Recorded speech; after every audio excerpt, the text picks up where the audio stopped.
Folks, we wouldn't be where we are today on this show if it wasn't for the support of some fantastic guests who have came back and joined us for multiple interviews. This next guest is one of those. He was one of the first guests to ever come back on our show during COVID times here in December 2020. You may have seen him on local TV in Ireland and in the UK last year for Sky Sports NFL, and also now is involved from time to time on the Rich Eisen show. The guy needs no introduction, but I will give him one anyway. Ryan Leaf, a very, very warm welcome back to the Irish NFL show, Ryan. Thanks for having me, boys. It's good to be back. We always enjoy having you on, Ryan. And look, we're recording this, I suppose, just a few hours after the Baker Mayfield news has broken, and I think that's where we have to start.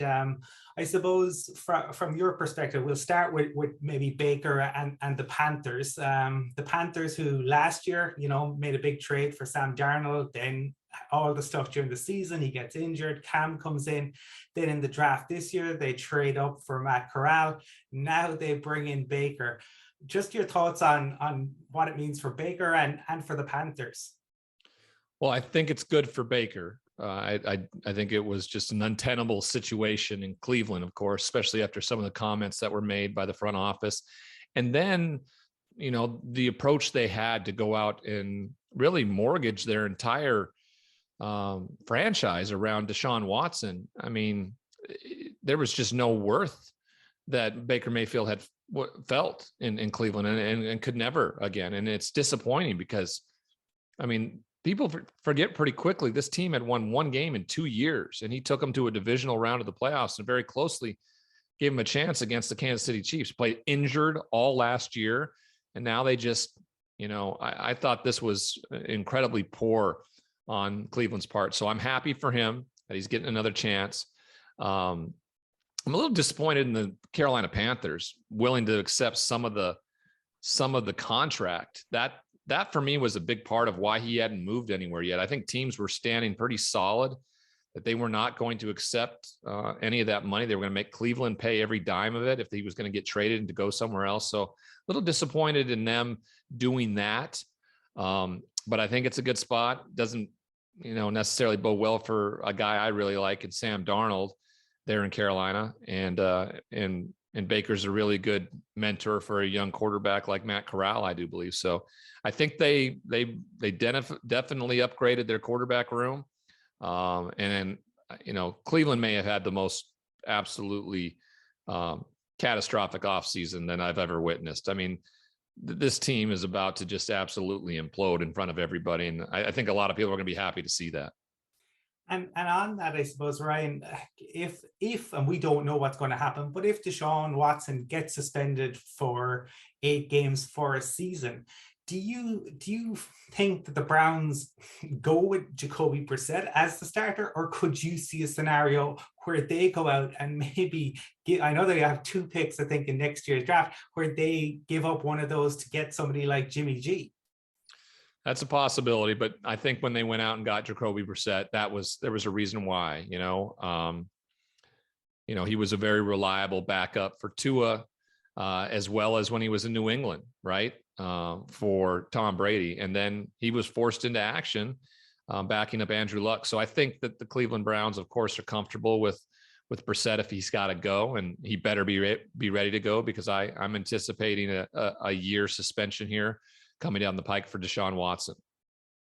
Ryan, we were fortunate to be in LA to witness the Rams win the Super Bowl in February. Not too long after the Super Bowl, you were on the Rich Eisen show and you were reflecting on the season and the Super Bowl, and you said that the Rams were very much in a win now situation, and thankfully they got over the line. If they were to return to the Super Bowl this year, it would be the 3rd one in 5th year, and people would say they've such a strong side, they should be returning to the Super Bowl. Do you feel they're still in a win now situation because of the work in which they've done in this offseason between Allen Robinson and securing the contracts with Kupp and Donald? Yeah, I mean they lost some too. I think they lost more than what they added necessarily. But Sean McVay, he's inventive. The 2 most important pieces to that puzzle was Aaron Donald and Cooper Kupp. Those 2 guys are the reasons, besides Matthew Stafford, late in that football game against the Cincinnati Bengals, why they won the Super Bowl. Both those guys are back.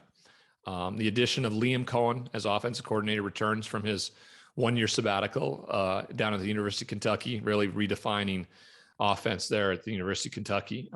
I think he makes a natural, smooth transition back into his time with the Rams, and I think that's full speed ahead for him. You know, we'll get a good idea what this team is like. I mean, there was a lot of speculation this offseason around even Coach Sean McVay, whether he steps into the box and starts calling games rather than coaching them. You know, is Aaron Donald retiring?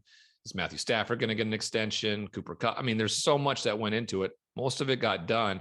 How does the team respond? And don't be surprised, like any other team that has gone through success, it's a long season. You're playing 17 games.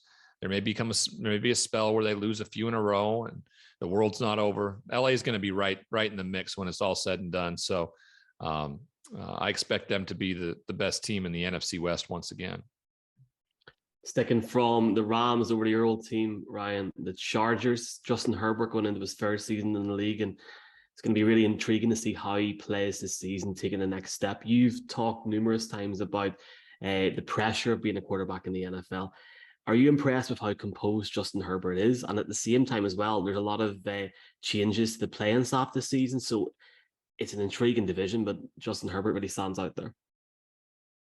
Yeah, I got a chance a couple of weeks ago to spend the weekend with Justin. We played a little golf, kind of talked about just, you know, life and how he's handling things. And he's been incredibly poised, kind of thrust into action, of course, his rookie year, and he's just made the absolute most of it. And I could argue that he could be the best quarterback in the NFL this year. So good that I was willing to, while in London, be up at 5 a.m. on that final Sunday night of the season, watching that Raiders-Chargers game and watching him execute. I think it was like 5 a.m. local time, and I was still awake in my flat there in London, watching it play out. He's really impressive. Two biggest signings, I think, this offseason for the Chargers was them and their ability to retain Mike Williams. He's a huge part of the success of Justin Herbert. They have a great relationship. He let me know that was a huge part of it. And then when Khalil Mack got traded, he said, you bookend him with Joey Bosa. It's a different defense. And Brandon Staley is going to be able to do some more things that he wasn't able to do last year. So they have to improve on defense. Brandon Staley's got to make better decisions in terms of, there was 2 games last year that probably were lost because of some of the decision-making Brandon Staley made in his first year. And then Justin Herbert's got to just continue being the guy that he's been. Don't be any different. Just be the guy you've been, and you'll be just as successful. So I really like it. Unfortunately for them, they're playing in the most difficult division in all of football. You brought Russell Wilson into the mix, and now that division is just absolutely loaded, and they're gonna beat up on one another. They play each other twice each. It's gonna be a big part of it. The AFC West is just brutal. Yeah, that will certainly be fascinating to watch.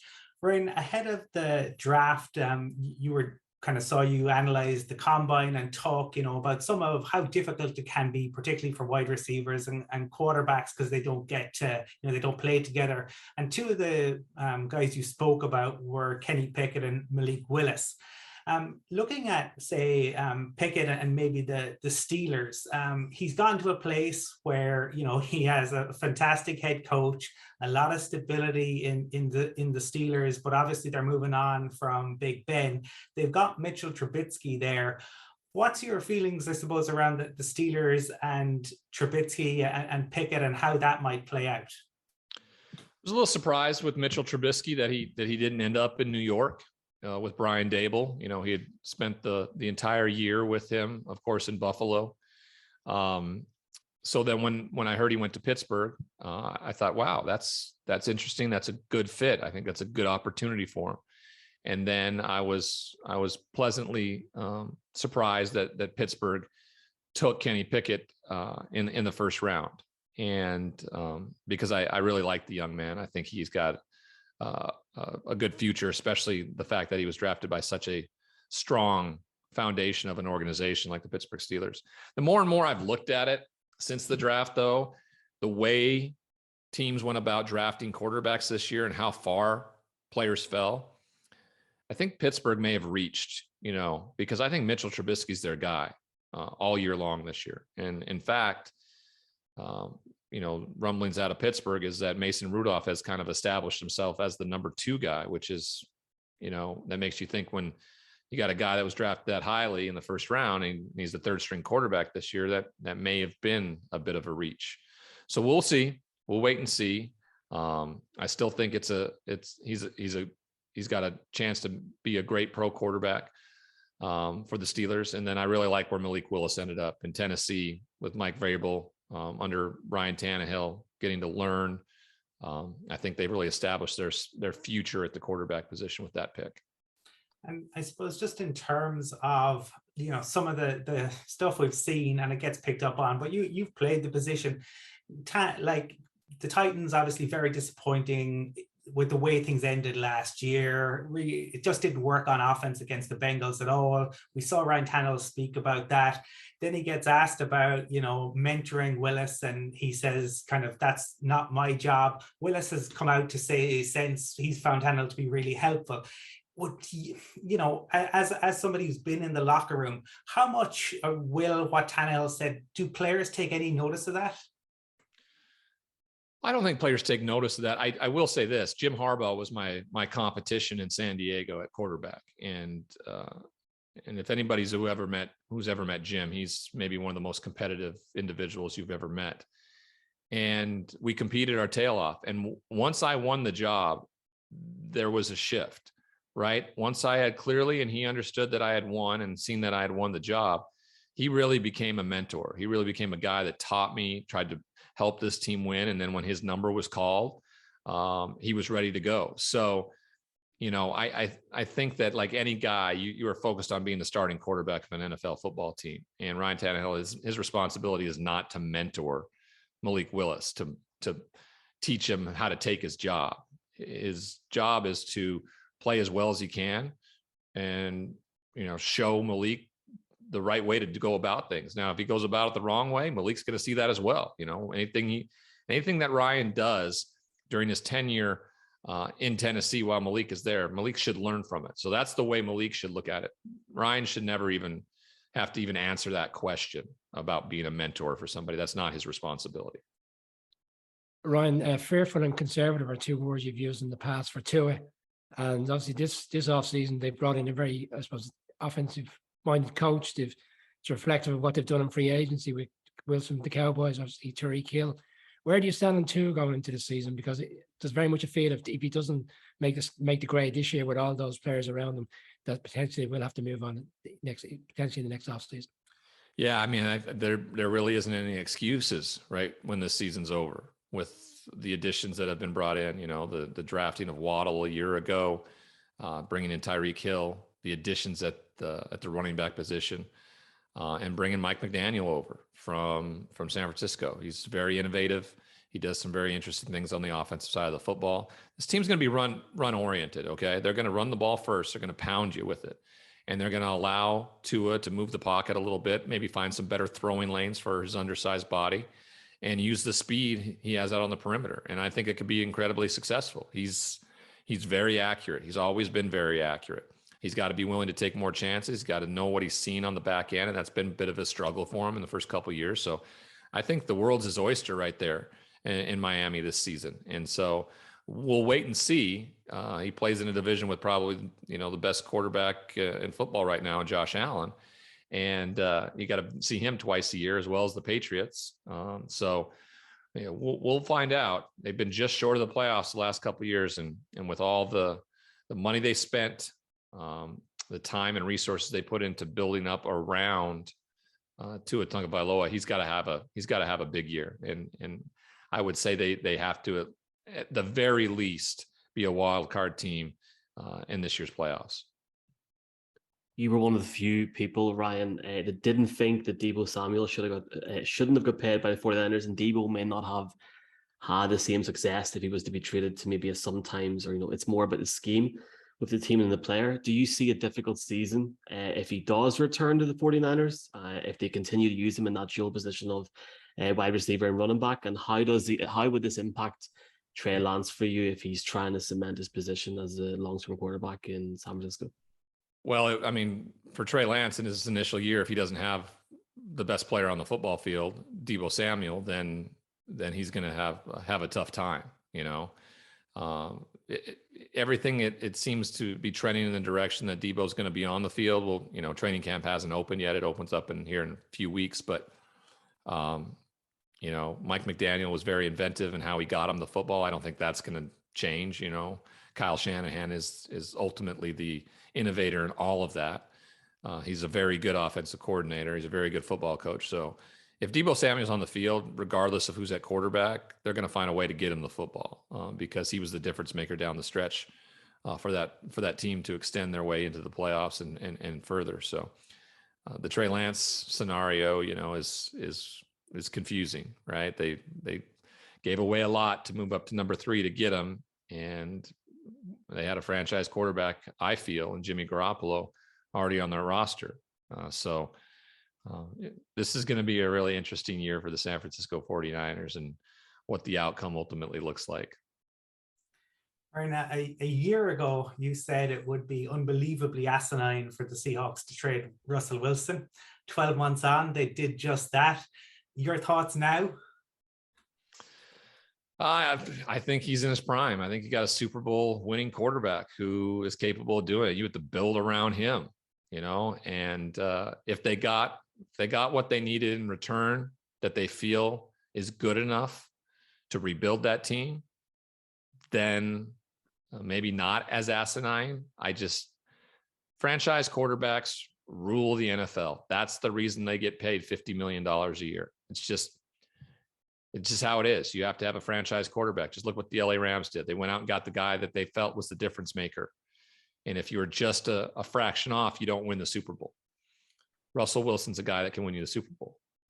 So, you know, unfortunately, you know, he didn't see the future as bright in Seattle and okay to trade. Because don't forget, it had to be initiated by the team. You know, Russell Wilson would have stayed and played in Seattle. So I like the fit.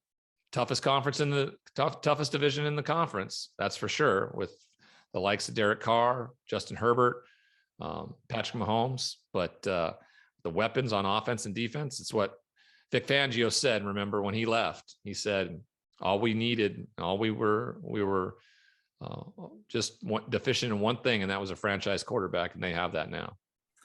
And Ryan, I suppose following on from that, we always enjoy listening to you, and you talked on the Rich Eisen show about the fact that teams are being more aggressive in the offseason. In the past 2 Super Bowl winners, obviously Brady and Stafford, but it wasn't just that. You know, we've touched on the players in Cup and Don who were drafted, but the Bucs brought in Leonard Fournette, they brought in Gronk, you had the Rams bringing in Von Miller and OBJ. So, you know, there has been this real aggression by some teams to kind of go all in. Now with the Broncos doing that, and we've talked kind of about the arms race in the AFC West, do you think that's a phase that we're currently seeing in the league?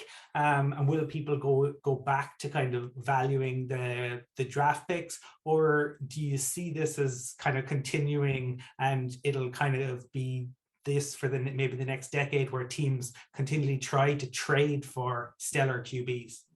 Yeah, like I talked about, quarterbacks run the league, right? You find the difference maker at quarterback, and you may be just a fraction away. Look at what happened in San Francisco. I mean, Jimmy Garoppolo and the 49ers are literally one overthrow away from being Super Bowl champions and Jimmy Garoppolo being a champion as a starter. Instead, they go out and mortgage a ton of their future around moving to the 3rd overall spot to take a kid out of North Dakota State. I mean, they felt like that fraction was so wide of a chasm that they had to fill it with somebody they thought could be a difference maker, because they just didn't think Jimmy was enough. And so you go out and find the guy. Jared Goff was incredibly impressive. So impressive that he got an extended contract in LA, took his team to a Super Bowl, but clearly wasn't the difference maker. And who was? Matthew Stafford. They went out and got him, and he was down the stretch. He was the difference maker in that game. And so if that's what you're looking for, Denver definitely stepped up to the plate to do so, right? They went out and got a Super Bowl caliber quarterback, a guy who's won one, who's played in another, and probably should have won another one, and now has an opportunity with a pretty deep football team, offensive weapons, as well as a very strong defense. So if that's the case, right, and a pedigree of winning with a quarterback who made a move from another franchise after winning a Super Bowl, I mean, it kind of fits hand in hand, following in the footsteps of Peyton. So we'll see. If you're a Broncos fan out there, you got to be just absolutely ecstatic about what this season brings to the table. It'll be interesting because first, I think, third week of the season, San Francisco comes to town on a Sunday night football game. And, you can look at the idea of whether or not you go out and find the quarterback through a trade like Denver did, or you try to do it through the draft. It very well could be Russell Wilson versus Trey Lance in that matchup in week 3.